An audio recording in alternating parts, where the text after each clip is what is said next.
Alors bonjour à tous, aujourd'hui nous allons faire le récit de Saint Ludan ou Loudun, selon les appellations, qui est donc un pèlerin de la fin du XIIe siècle et donc qui naquit en Écosse d'une famille illustre.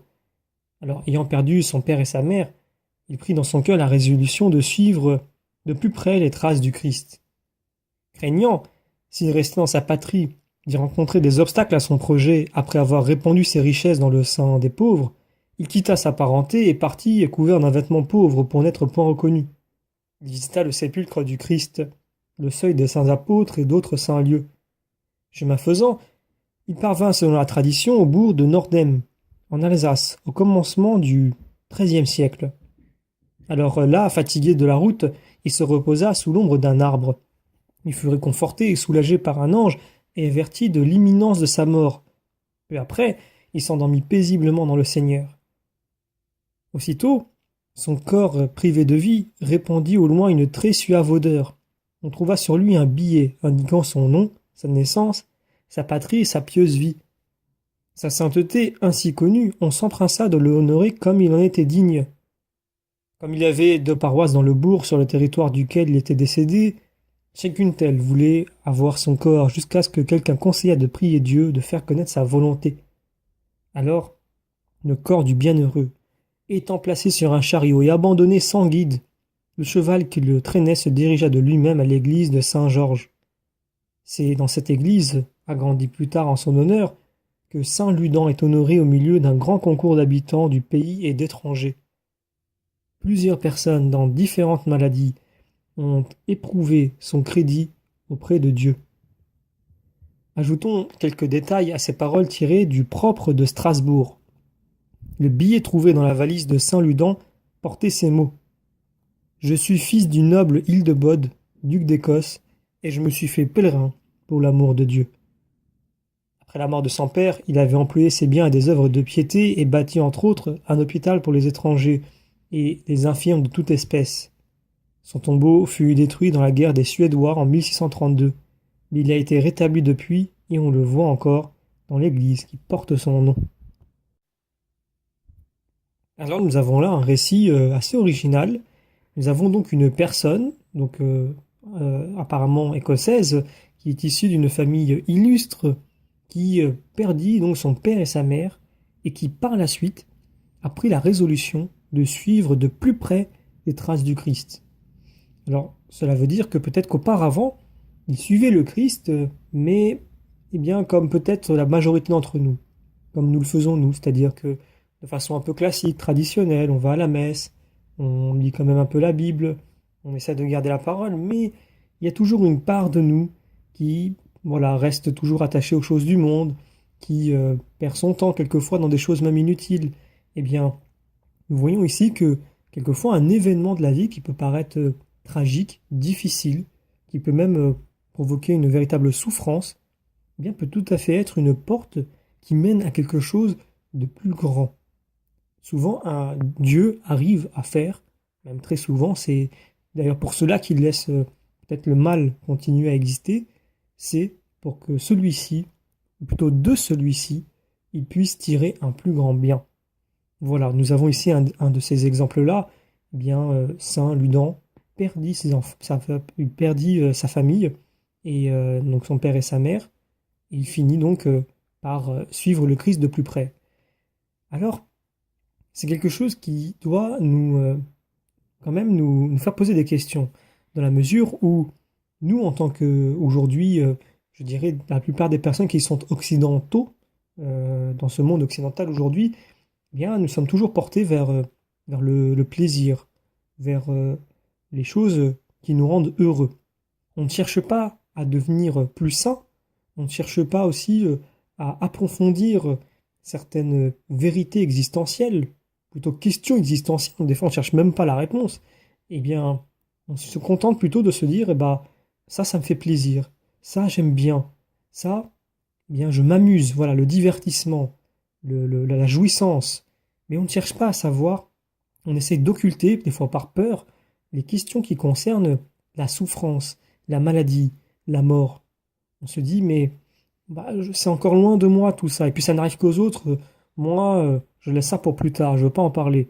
Bien pourtant, si, il faut savoir parler de ces choses, puisque partout autour de nous, si on ne veut pas être égoïste, il arrive à des gens que nous connaissons et des gens pour qui nous avons de l'estime, bien des souffrances, des difficultés. Quand on perd quelqu'un de sa famille, eh bien, même si on n'en perd pas forcément pendant quelque temps et qu'on se met à oublier cette optique, que les personnes que nous aimons et qui nous entourent peuvent partir à tout moment, eh bien, on peut se dire que, eh bien, au moins nous avons nos amis qui, eux, peuvent connaître cet événement-là.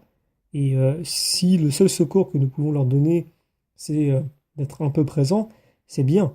Mais peut-être qu'on peut aussi leur apporter une espérance, un réconfort spirituel, et leur permettre peut-être aussi, après avoir passé leur deuil, après avoir vécu leur deuil, eh bien de regarder vers où Dieu nous appelle. Puisque dans ce genre de situation, il arrive tout simplement que Dieu ouvre une porte, puisqu'il en a fermé une autre, et on reste coincé un peu sur cette porte-là. Certaines personnes restent quelque temps, d'autres restent très longtemps coincés sur cette porte. Certains n'en ressortent jamais. Donc ils se ferment en fait à eux-mêmes et ils se ferment à une possibilité justement de pouvoir s'ouvrir à quelque chose de mieux, de plus grand. Là, nous avons le cas d'une personne qui perd son père et sa mère, mais pour d'autres, c'est peut-être le cas d'une séparation. C'est aussi quelque chose qui arrive très fréquemment dans notre société aujourd'hui. Et voilà, la question, c'est de savoir à quoi Dieu m'appelle. Pourquoi est-ce que je vis cette épreuve? Est-ce qu'il veut tout simplement que je réagisse comme le monde le voudrait, c'est-à-dire, bah, laisse, passe à autre chose. Tu trouveras ton bonheur avec quelqu'un d'autre. Tu jouiras d'un plaisir ailleurs. Voilà, ce qui est cherché, c'est le divertissement, c'est le plaisir, c'est l'immédiateté. Ce sont des choses finalement temporelles, des choses pour lesquelles l'homme n'est pas fait. L'homme est fait pour se donner. L'homme est fait pour être fidèle, pour s'engager, parce que c'est à l'image de Dieu qu'il a été fait et c'est qu'ainsi que Dieu est. C'est important parce que quand il arrive ces événements-là, eh bien, il y a toujours deux solutions. Eh bien, il y a celle qui est de dire je vais voir ailleurs, je vais m'amuser, je veux profiter de la vie. Et il y a celle qui dit je veux être davantage fidèle, je veux persévérer dans mon engagement, parce que peut-être que derrière il y a une image, il y a un parallèle entre ce que je vis avec cette personne peut-être qui m'a quitté et Dieu lui-même. Ce qui veut dire que dans cette fidélité, peut-être que je manifesterai quelque chose de Dieu, parce que lui est fidèle à moi malgré toutes les trahisons que je peux faire avec lui.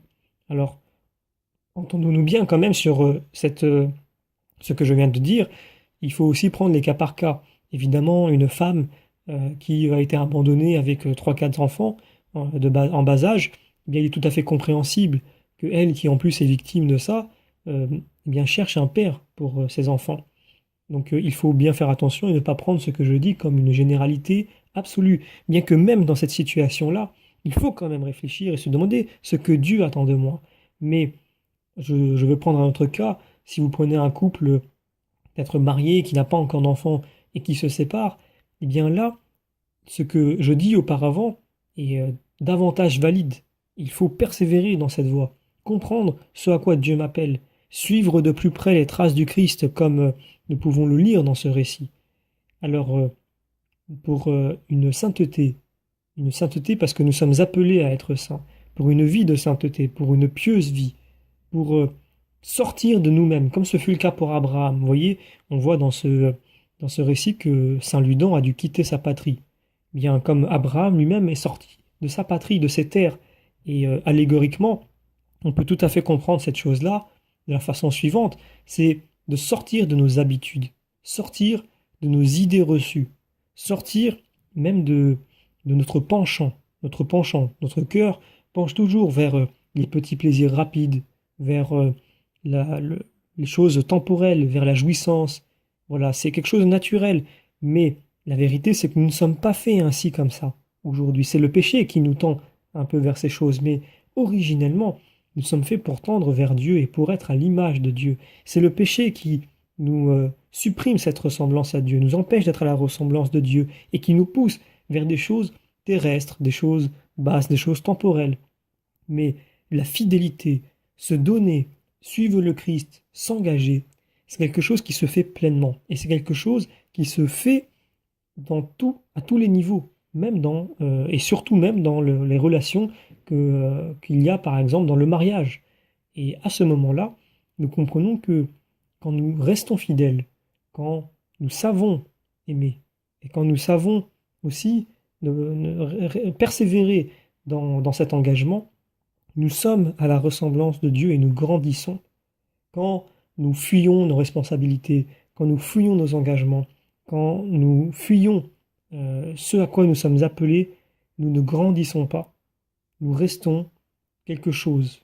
Nous restons quelque chose de différent de ce à quoi nous sommes appelés, de différent de ce que nous sommes originellement, de différent de ce que peut être un chrétien, ce que doit être un chrétien.